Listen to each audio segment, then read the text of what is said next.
Think planks are easy? Most people hold them every day and still train their core completely wrong. If your shoulders are screaming but your abs feel quiet, your plank isn't doing its job.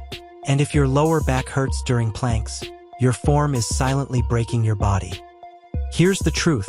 You can look steady in a plank and still get zero core benefit. Sagging hips, shrugged shoulders, and holding your breath ruin most planks instantly. When your hips drop low, pressure shifts straight into your lower back and spine. Shrugged shoulders overload your neck and shut your abs off completely. Holding your breath removes stability and makes planks feel harder than they should. Let's reset everything and rebuild the plank the smart way.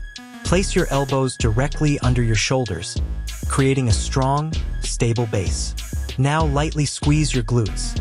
This locks your hips into position. Pull your ribs down and brace your abs like you're preparing for impact. Think skyscraper foundations, strong, stable, and perfectly stacked from the ground up. Your head, shoulders, hips, and heels should form one straight, powerful line.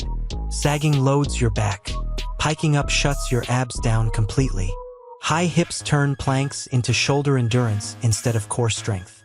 Slow, controlled breathing keeps your core active and your spine protected. Each exhale tightens your abs like a corset wrapping around your waist. Now let's unlock the plank level most people never reach. Press the floor away hard with your forearms to activate deep core muscles. Gently pull your elbows toward your toes without moving them at all. That invisible tension lights up your abs, glutes, and shoulders instantly. Brace first. Align your body, breathe slow, and create full body tension. Try holding a perfect plank for just 20 seconds and feel the difference. Save this workout, follow for smarter training, and build a roxo.